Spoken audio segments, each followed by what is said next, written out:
Hi hello friends, welcome to my channel. Friends, మా ఛానల్ని first time చూస్తున్నట్లయితే తప్పకుండా సబ్స్క్రైబ్ చేసుకోండి. అలాగే వీడియో నచ్చితే తప్పకుండా లైక్ చేయండి. స్టోరీలోకి వెళ్ళినట్లయితే పూర్ణిమని చైత్రని దగ్గరుండి సునంద ఇంటికి తీసుకువచ్చిన ఆనంది. ఇక పూర్ణిమ శశికాంత్ భార్య అని నిజం తెలుసుకున్న ఆనంది. ఇక ఆనంది ఆ కుటుంబంలో చైత్రని, అక్కడున్న పూర్ణిమని తీసుకువచ్చి ఇక ఏం చేయబోతుంది? ఇక అది ఎలాగో తెలియాలంటే వీడియోని స్కిప్ చేయకుండా చివరి వరకు చూడండి. ఇక పూర్ణిమకైతే సునంద అయితే పూర్ణిమకి వార్నింగ్ ఇస్తుంది కదా. దారిలో వెళ్తూ ఉండగా మార్కెట్లో కూరగాయలు తీసుకొని వెళ్తున్న పూర్ణిమకి ఎదురుపడ్డ సునంద. ఇక సునంద వెంటనే పూర్ణిమని చూసి, ఏంటే ఇక నా జీవితంతో ఆడుకుంటున్నావు కదా, ఆ రోజు నీకు డబ్బులు పడేశాను అయినా తీసుకువెళ్ళలేదు, ఇక మా ఆయనని వదిలిపెట్టకుండా ఉంటున్నావు, నువ్వు ఇక వచ్చి మా ఆయనతో సంసారం కొనసాగిస్తున్నావు, కానీ నాకు తెలియకుండా ఇన్ని రోజులు మీరు కలిశారు నాకు తెలుసు అని ఇక సునంద అయితే పూర్ణిమని తిడుతూ ఉంటుంది. ఇక నుంచి నువ్వు మా కళ్ళకు కనిపిస్తే మాత్రం చంపేస్తాను, నువ్వు ఈ ఊరిని వదిలిపెట్టి మమ్మల్ని వదిలిపెట్టి దూరంగా వెళ్ళిపో, లేకపోతే నిన్ను చంపేస్తాను, నడి రోడ్డుపై మంట పెడతాను అని ఇక సునంద అయితే అక్కడున్న పూర్ణిమకైతే వార్నింగ్ ఇస్తుంది. ఇక పూర్ణిమ మాత్రం అక్క నేను చెప్పేది విను, అక్క నేను చెప్పేది విను అని అంటూ ఉంటుంది. అప్పుడే ఇక సునంద అయితే, నువ్వు బర్త్డే పార్టీకి నా కోడలు బర్త్డేకి రావడం ఇదంతా ఆయన పిలిచాడు కదా మా ఇంటికి రావడం అని ఇక సునంద అనగానే, లేదక్క ఆ ఇల్లు మీదని నాకు తెలియదక్క అని ఇక బాధపడుతూ ఉంటుంది పూర్ణిమ అయితే.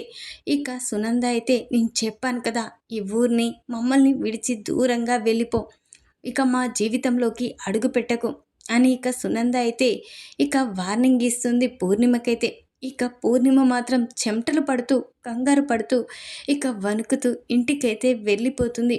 అప్పుడే ఇక వణుకుతున్న పూర్ణిమని చూసి చైత్ర, ఏంటమ్మా అలా ఉన్నావేంటమ్మా అని అంటూ ఉంటుంది. అప్పుడే, ఏమీ లేదే అని ఇక పూర్ణిమ అనగానే, ఏంటమ్మా నేను సరుకులు తీసుకువచ్చేదాన్ని కదా, నాకు చెప్తే నీ హెల్త్ బాగుండడం లేదని నాకు తెలుసు కదమ్మా, ఎందుకు ఇలా చేశావు అని ఇక అంటూ ఉంటుంది చైత్ర అయితే. అది సరే కానీ నువ్వు పని చేసే మీ ఆనంది మేడం వాళ్ళ ఫ్యామిలీ ఫోటో కావాలమ్మా అని అంటూ ఉంటుంది పూర్ణిమ అయితే. అప్పుడే చైత్ర ఒక్కసారే షాక్ అయిపోతుంది. ఏంటమ్మా ఆనంది మేడం వాళ్ళ ఫోటో, కుటుంబం ఫోటో నీకెందుకమ్మా అని చైత్ర అనగానే, లేదే నేను సరుకులకని వెళ్ళాను కదా, అక్కడ నాతో పాటు ఒక ఆమె కూడా వచ్చింది, ఇక వాళ్ళ ఇక ఆనంది గురించి చాలా గొప్పగా చెప్తుంది, వాళ్ళ కుటుంబం గురించి కూడా, అందుకే వాళ్ళ కుటుంబాన్ని చూడాలనిపించింది అని ఇక పూర్ణిమ అయితే ఇక చైత్రకి చెప్పగానే, సరే అమ్మా వాళ్ళ గొప్ప ఫ్యామిలీ అమ్మ, నేను కూడా వెంటనే చూపిస్తాను అని ఇక చైత్ర అయితే తన ఫోన్లో ఇక సునంద వాళ్ళ ఫ్యామిలీ ఫోటోని ఇక పూర్ణిమకి చూపిస్తుంది. పూర్ణిమ ఆ ఫోటో చూసి ఒక్కసారే షాక్ అయిపోతుంది.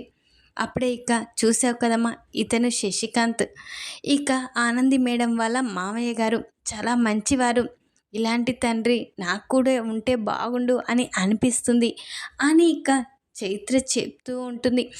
చైత్ర మాటలు విన్న ఇక పూర్ణిమ అయితే తన మనసులో, అలాంటి తండ్రి ఏంటమ్మా, తను మీ తండ్రే కానీ చెప్పుకోలేని పరిస్థితి అని ఇక పూర్ణిమ తన మనసులో అనుకుంటూ ఉంటుంది. ఇక తను వాళ్ళ అత్తయ్య గారు సునంద మేడం చాలా మంచివారు అని చైత్ర చెప్పగానే ఇక పూర్ణిమ అయితే తన మనసులో అనుకుంటూ ఉంటుంది. అంటే ఇక నా కూతురు పని చేసేది ఇక సునంద అక్క వాళ్ళ ఇక ఆఫీస్లో అని అర్థమైపోయింది. ఇప్పుడు నా కూతురే చైత్ర అన్న నిజం సునంద అక్కయ్యకి తెలిస్తే ఖచ్చితంగా ఇక మా ఇద్దరిని తనే ఇక్కడ తెచ్చిపెట్టి ఆఫీస్లో జాబ్ కూడా తనే ఇచ్చాడని ఖచ్చితంగా అంటుంది, మా ఇద్దరిని చంపేస్తుంది. లేదు, నేను దూరంగా వెళ్ళిపోవాలి, నా కూతుర్ని తీసుకొని వెళ్ళిపోవాలి, మళ్ళీ సునంద అక్కకి కనిపించకూడదు అని ఇక పూర్ణిమ తన మనసులో అనుకుంటూ ఉంటుంది. వెంటనే ఇక పూర్ణిమ అమ్మ నేను చెప్పింది వింటావా అని చైత్రని అంటూ ఉంటుంది. అప్పుడే చైత్ర, ఏంటమ్మా నువ్వు చెప్పేది ఎప్పుడన్నా కాదన్నానా అని చైత్ర అనగానే, నువ్వు కాదనవన్న నమ్మకంతో నేను చెప్తున్నాను విను. ఇక నీ నువ్విక్క నుంచి ఆఫీస్కి వెళ్ళొద్దమ్మా అని ఇక పూర్ణిమ చెప్పగానే చైత్ర ఒక్కసారే షాక్ అయిపోతుంది. ఏంటి పూరి, ఏం మాట్లాడుతున్నావు? అంత పెద్ద ఆఫీస్లో నాకు జాబ్ రావడమే గొప్ప. అది ఇప్పుడు మనం ఉన్న పరిస్థితులలో ఇప్పుడు నువ్వు జాబ్ మానేయమనడం ఏంటి అని ఇక చైత్ర అనగానే, అవునమ్మా ఈ జాబ్ వదిలేసి మనం దూరంగా ఎక్కడికైనా వెళ్ళిపోదాం, ఇక్కడ మాత్రం వద్దమ్మా అని పూర్ణిమ చెప్పగానే చైత్ర ఒక్కసారే షాక్ అయిపోతుంది. ఏంటమ్మా ఏం మాట్లాడుతున్నావు? నువ్వు మాట్లాడేది ఏమైనా అర్థమవుతుందా? మన బ్రతకడానికి ఒక అవకాశం దొరికింది, ఒక పెద్ద కంపెనీలో నాకు జాబ్ వచ్చింది. ఇప్పుడు నువ్వు వదిలేసుకోమని చెప్తే మనం ఎలా బ్రతకమమ్మా అని చైత్ర అనగానే, నా మాటకు విలువనిచ్చి నువ్వు ఆ జాబ్ని వదులుకొని ఇక రానని చెప్పి రావాలి, వెంటనే మనం వేరే ఊరికి వెళ్ళిపోవాలి అని పూర్ణిమ చెప్పగానే, లేదమ్మా మనం ఇక్కడే ఉండాలి అని చైత్ర అనగానే, నేను చనిపోతాను నువ్వు ఇలా చేయకపోతే అని పూర్ణిమ చాలా బెదిరిస్తూ ఉంటుంది చైత్రని.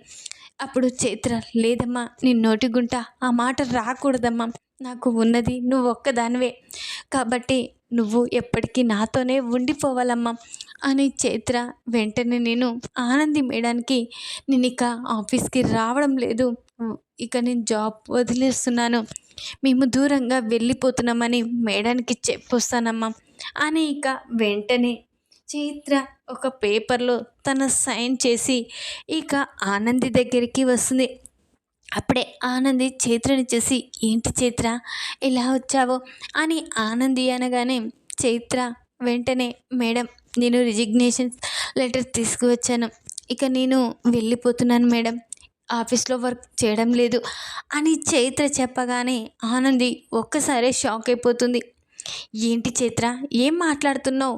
నీకు ఈ జాబు చాలా ముఖ్యమని మీ అమ్మని ఇక చూసుకోవడానికి నువ్వు ఈ జాబ్ కోసం ఎంతో ట్రై చేశానని చెప్పావు కదా, ఇప్పుడు ఎందుకు ఇలా చేస్తున్నావు? జాబ్ ఎందుకు వదులుకుంటున్నావు అని ఆనంది చెప్పగానే, ఏమీ చెప్పలేను మేడం, మీరు ఏదో ఒకటి చెప్పేసి రాసుకోండి, నేను వెళ్ళిపోతున్నాను, ఈ ఆఫీస్ నుంచి కాదు అసలు దూరంగా మరో ఊరికి వెళ్ళిపోతున్నాం అని చైత్ర చెప్పగానే, ఏంటి చైత్ర ఏదైనా ప్రాబ్లమా అని ఆనంది అనగానే, లేదు మేడం మా అమ్మ ఇదే అన్నది, ఇక ఏమీ అడగకుండా ముందుగా జాబ్ మానేసి తొందరగా వెళ్ళిపోవాలి అని మా అమ్మ చెప్పింది, నేను ఎంత చెప్పినా వినడం లేదు, ఇక అందుకనే నేను వెళ్ళిపోతున్నాను మేడం అని ఇక ఆనందికి చెప్పగానే వెంటనే ఆనంది, చైత్ర ఆగు, నేను కూడా మీ ఇంటికి వస్తున్నాను, మీ అమ్మని అసలు కారణం ఏంటో తెలుసుకుంటాను అని ఇక అంటూ ఉంటుంది ఆనంది. అయితే అప్పుడే సరే మేడం అని చైత్ర అనగానే ఇక ఆనంది చైత్ర కారులో ఇక అక్కడున్న పూర్ణిమ దగ్గరికి వస్తారు. వెంటనే చైత్రని ఆనందిని చూసి పూర్ణిమ ఒక్కసారే షాక్ అయిపోతుంది. ఇదేంటి మళ్ళీ ఆనంది వచ్చిందేంటి అని పూర్ణిమ చాలా కంగారు పడుతూ ఉంటుంది. అప్పుడే ఇక ఏంటి ఏంటి అసలు ఏం జరిగింది అని అంటూ ఉంటుంది ఇంకా ఆనంది. అయితే అప్పుడే పూర్ణిమ, ఏమీ లేదమ్మా మేము వెళ్ళిపోతున్నాం ఇక్కడి నుంచి, చాలా పని ఉంది అని ఇక పూర్ణిమ అనగానే, ఏం పని లేదని నా దగ్గరికి చైత్ర జాబ్ కోసం వచ్చింది, అలాంటి చైత్రకి మంచి జాబ్ వచ్చింది, అయినా నువ్వు మాత్రం ఇక్కడ నుంచి వెళ్ళిపోదాం జాబ్ వదులుకొని అంటున్నావమ్మా, దానికి ఏదో ఒక కారణం ఉండే ఉంటుంది, చెప్పండి అమ్మా అని ఇక అంటూ ఉంటుంది ఆనంది. అయితే అప్పుడే పూర్ణిమ, నేనేమి చెప్పలేనమ్మా, నేను చెప్పలేని పరిస్థితి అని అనగానే, లేదు మీ మీ గొంతులో ఏదో బాధ కనిపిస్తుంది, మీరు కూడా ఏదో బాధలో ఉన్నారని అనిపిస్తుంది, మీ బాధ పోగొట్టడానికి నేనున్నానమ్మా, చెప్పు ఏం జరిగింది చెప్పు అని అనగానే వెంటనే పూర్ణిమ కంగారు పడుతూ ఉంటుంది. ఏం చెప్పుకోనమ్మా, ఏమని చెప్పుకోను, ఇక మీ ఇప్పుడు నేను ఇక్కడే ఉండి నా కూతుర్ని మీ ఆఫీస్లోనే పని చేయనిస్తే మీ అత్తయ్య సునంద గారు మమ్మల్ని బ్రతకనివ్వరు, చంపేస్తారు అని చెప్పగానే ఆనంది ఒక్కసారే షాక్ అయిపోతుంది. ఏంటమ్మా, ఏం మాట్లాడుతున్నారు? మా అత్తయ్య మిమ్మల్ని చంపడం ఏంటి అని అనగానే మీకొక నిజం చెప్పాలమ్మా అని అంటూ ఉంటుంది పూర్ణిమ. అయితే అప్పుడే ఆనంది ఏంటో ఆ నిజం చెప్పండి ఆంటీ అని అనగానే ఇక నా కూతురు ఎవరో కాదు, మీ మామయ్య శశికాంత్ కూతురు. ఇక మీ మామయ్య భార్యని నేను అని అనుకోకుండా పరిస్థితులలో నా మెడలో మీ మామయ్య తాళి కట్టాడు. కానీ మీ అత్తయ్య మాకు దూరంగా ఉండమని, ఇక నీకు నాకు సంబంధం లేదని కొన్ని రోజుల క్రితం పంపించింది. కానీ అనుకోని పరిస్థితుల్లో మేము ఇక్కడికి రావడం, ఇక శశికాంత్ ఆయన మాకు కనిపించడం జరిగింది. కానీ మీ అత్తయ్య మేమిద్దరం ఇంకా ఎన్నో రోజుల నుంచి కలిసి ఉంటున్నామని, తనకి అబద్ధం చెప్పి ఆయన నాతోనే ఉంటున్నాడని ఇక అపార్థం చేసుకుంది. ఇప్పుడు మమ్మల్ని చంపేస్తానంటుంది. ఇక మేము వెళ్ళిపోవడమే కరెక్ట్ కదమ్మా. ఆయనకి లేని బాధని కలిగిస్తున్నాము. ఆయనకి ఏమీ తెలీదు. కానీ మేము అనుకోని పరిస్థితిలో ఎదురుపడ్డాము. ఇక మేము తనకి దూరంగానే ఉండాలనుకున్నాం. కానీ అనుకోని పరిస్థితిలో దగ్గర అవ్వాల్సి వచ్చింది అని ఇక అంటూ ఆయన తప్పేమీ లేదమ్మా. అందుకనే దూరంగా వెళ్ళిపోతాం. ఆయన తన కుటుంబంతో సంతోషంగా ఉంటాడు అని చెప్పగానే ఆనంది ఒక్కసారే షాక్ అయిపోతుంది. ఏంటంటే మీరు చెప్పేది అని అనగానే అవునమ్మా అని అనగానే అప్పుడే ఇక చైత్ర కూడా ఏంటమ్మా శశికాంత్ గారు మా నాన్న అని అంటూ ఉంటుంది. అవునమ్మా, ఇన్ని రోజులు నీకు చెప్పని నిజం మీ ఆనంది మేడం ముందు చెప్పాను. కానీ మనం ఇక్కడ ఉండడానికి వీలు లేదమ్మా, వెళ్ళిపోదాం పదా అని ఇక వెంటనే ఇక పూర్ణిమ రెడీ అవుతూ ఉంటుంది. లేదంటే మిమ్మల్ని నేను మా ఇంటికి తీసుకువెళ్తాను, పదండి, మీకు న్యాయం చేకూరేలా చేస్తాను అని ఇక వెంటనే ఇక చైత్రని అక్కడున్న పూర్ణిమని బలవంతంగా శశికాంత్ సునంద ఇంటికైతే తీసుకువస్తుంది ఆనంది. అప్పుడే ఇక ఇంట్లో వాళ్ళంతా ఇక కూర్చొని ఉంటారు కదా. అక్కడున్న ఆనంది చైత్ర పూర్ణిమని తీసుకొని రావడం చూసి ఒక్కసారి షాక్ అయిపోతారు అక్కడున్న శశికాంత్ సునంద. అయితే అప్పుడే ఇక ఆనంది ఇక వాళ్ళిద్దరిని తీసుకురావడం చూసి ఏంటి ఆనంది, ఎందుకు చైత్ర వాళ్ళ అమ్మని తనని ఇక్కడికి తీసుకొచ్చావు అని అనగానే ఇక అప్పుడే ఏంటి ఆనంది, ఏం చేస్తున్నావు, ఎవరిని ఈ ఇంటికి తీసుకువస్తున్నావు అని అనగానే చైత్రని వాళ్ళ అమ్మని అని అనగానే సునంద ఒక్కసారే శశికాంత్ సునంద షాక్ అయిపోతారు. ఏంటి చైత్ర ఆ పూర్ణిమ కూతురా అని సునంద గట్టిగా అరుస్తుంది. అప్పుడే ఇక అవునత్తయ్య, మీకు తెలియని నిజం ఏంటంటే చైత్ర పూర్ణిమ ఆంటీ వాళ్ళ కూతురు. ఆ రోజు బర్త్డేకి నేను చైత్రని పిలిచాను. కానీ చైత్రకి ఇదంతా తెలీదు కదా. ఇక ఆంటీకి కూడా ఇదంతా తెలీదు. కాబట్టే ఈ బర్త్డేకి తన అమ్మని తీసుకొని వచ్చింది. కానీ దీంట్లో ప్రమేయం మామయ్య గారిది లేదు. మామయ్య గారికి నీకు తెలిసినంతే మామయ్య గారికి కూడా తెలుసు. కానీ మీరు మాత్రం మామయ్య గారిని అపార్థం చేసుకున్నారు. కానీ ఇక నుంచి ఆంటీ ఇక చైత్ర ఇక్కడే ఉంటారు. ఎందుకంటే వాళ్ళకు కూడా ఈ ఆస్తిలో వాటా ఉంటుంది. ఇక మామయ్య గారి భార్యగా ఇక వారు కూడా ఈ ఇంట్లో సమానమే అని చెప్పగానే ఇక అక్కడున్న సునంద ఒక్కసారే షాక్ అయిపోతుంది. ఏంటి ఆనంది, ఏం మాట్లాడుతున్నావు అని అనగానే అప్పుడే నిజమే మాట్లాడుతున్నావు అత్తయ్య, నాకు అంతా నిజం తెలిసిపోయింది. మామయ్య గారి భార్య ఇక ఈ ఆంటీ పూర్ణిమ ఆంటీ అని నిజం తెలిసిపోయింది. కానీ వాళ్ళు దూరంగా వెళ్ళిపోవడం నాకైతే నచ్చడం లేదు. ఎందుకంటే దూరంగా వెళ్ళిపోయి వాళ్ళ తండ్రి ఎవరో తెలియని పరిస్థితిలో ఉన్న అమ్మాయి ఇక దూరంగా వెళ్ళిపోతే రోజులు బాగోలేవు.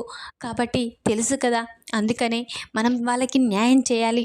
అందుకని ఇక్కడికి తీసుకువచ్చానంటే. కానీ మామయ్య గారి తప్పేమీ లేదు.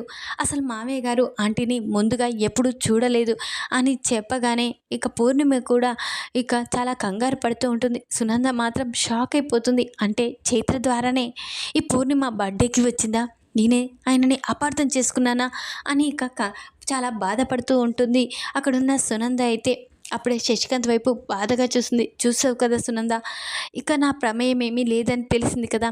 చైత్ర నా కూతురని నాకు ముందు తెలీదు. కానీ ఆనంది చెప్పేంత వరకు అని ఇక నుంచి చైత్ర కూడా ఈ ఇంట్లోనే ఉంటుంది అని ఇక చెప్పగానే చైతన్య ఒక్కసారే అక్కడున్న ఆదిత్య షాక్ అయిపోతారు. ఇక చైత్ర నా చెల్లెలా అని ఇక షాక్ అయిపోతారు.